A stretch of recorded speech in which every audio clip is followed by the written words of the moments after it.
up by as much as 29 in the first half, but the Timberwolves, they refused to go away, outscored the Spurs 34-18 to close the half. Welcome on in. I'm Taylor Rooks with Dirk, Steve, BG, and UD.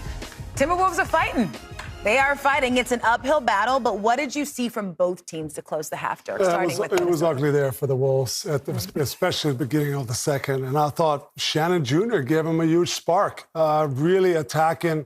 They used when Wemby got to the bench, they made a big run, and that really set their tone for their aggressiveness, getting downhill, and then joined the party and got in.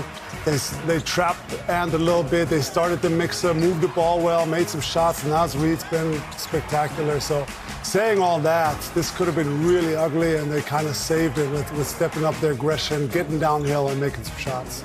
Yeah, I thought for the Spurs, obviously, it was a fantastic start. Their guards got downhill, got to the rim. They felt like they got everything easy.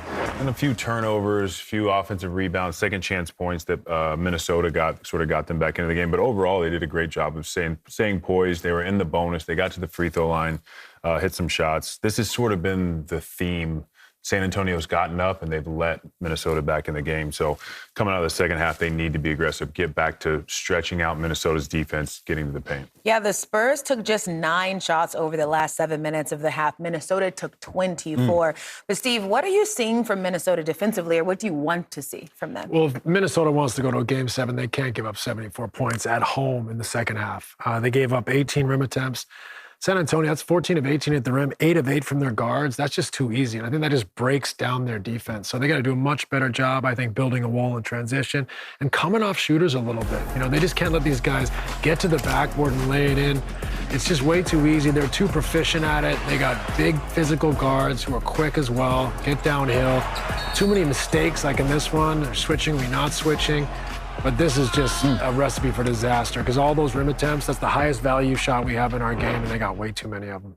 And I just continue to be impressed with the maturity of the San Antonio Spurs. I mean, if you've been in a 7-game series, you know, and these guys know, this is how you wear on a team and impose your will and break a team down to where you get in that closeout game and you just watch them slowly break. And it's gratifying as you sit on the other end. The only thing I will say is the turnovers that they had at the end of the half, but they have worn on the Minnesota Timberwolves, and they have imposed their will. And they took what Minnesota does well, points in the paint, they flipped it, and they've dominated the points in the paint. So for me, I'm just impressed by the growth and maturity of this team and what Mitch Johnson has been able to do. Hey, Wemby told us we don't have experience, but we don't care. And it's showing up. The Spurs starters have played in 56 playoff games combined. Timberwolves starters have played in 249. And I don't know if that's what you would think if you watched that first half. Still a long way to go. Yeah, still a long way to go. Babies. All right, time for Court Connection. First Spurs since Manu to have multiple 20-point games off the bench in a postseason, BG. Yeah, he's been incredibly impressive. And like Steve said, all of their guards offensively are so poised and are making great decisions. But what's really impressed me is them on defense. They do such a good job of slowing down the ball, applying pressure, full court.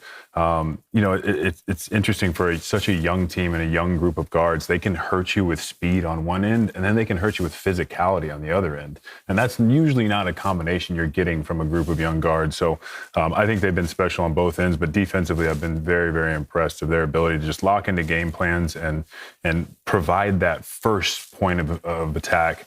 And then you have Wemby behind you to clean up everything else. But they definitely make his job easier with the amount of pressure they put on, and he makes their job easier.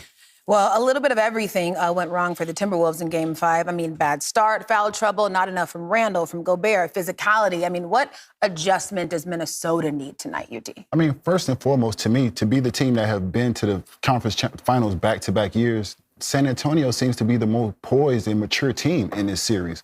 When I watch the fouls and some of the fouls that McDaniels are creating, every time after the play, Naz Reid has something to say to the referee.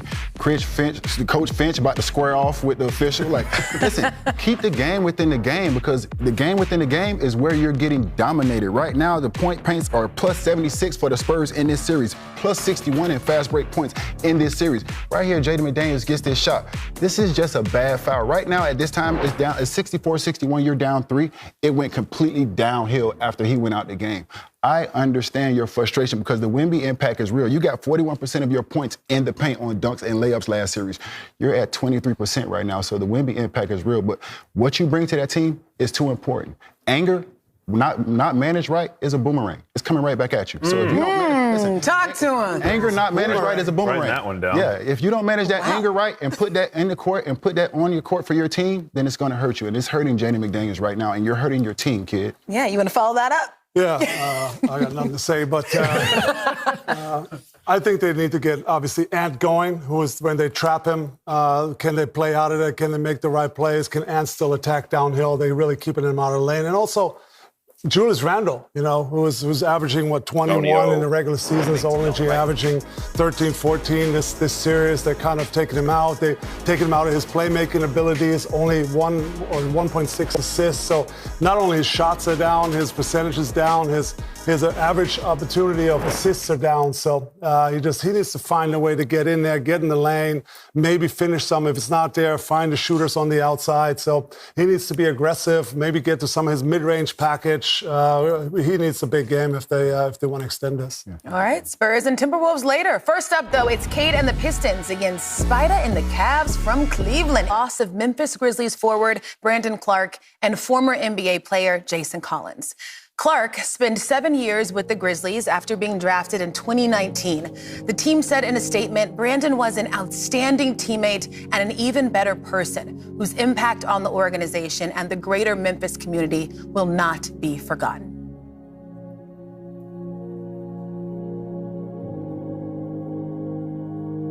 Jason Collins, who had a 13-year NBA career, was the league's first openly gay player and an NBA Cares ambassador.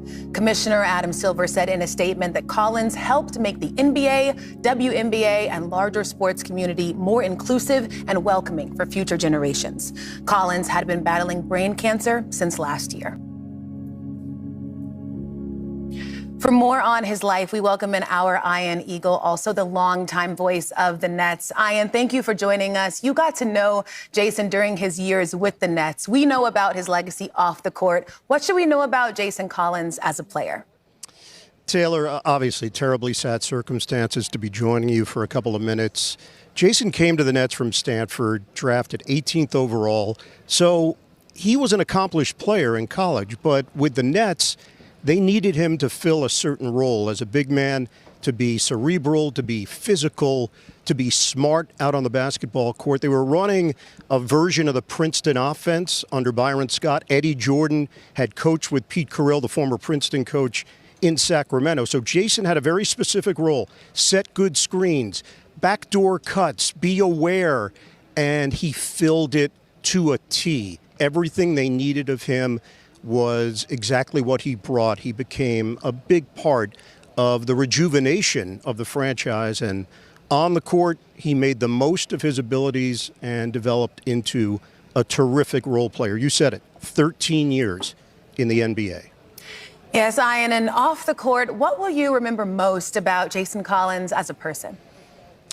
Very kind, very smart, very approachable, great sense of humor. He had this laugh that would stick with you, and he just had a real joyous way about him. He was very stoic on the court, but then when you got to know him off the court, you saw the other side of Jason. And I think the part that sticks with me, when he comes out and is the first NBA player to do it publicly, he recognized the responsibility that would come with that, not just in the moment, but for the rest of his life. And he shouldered that responsibility, and he did it with pride, and he did it with class.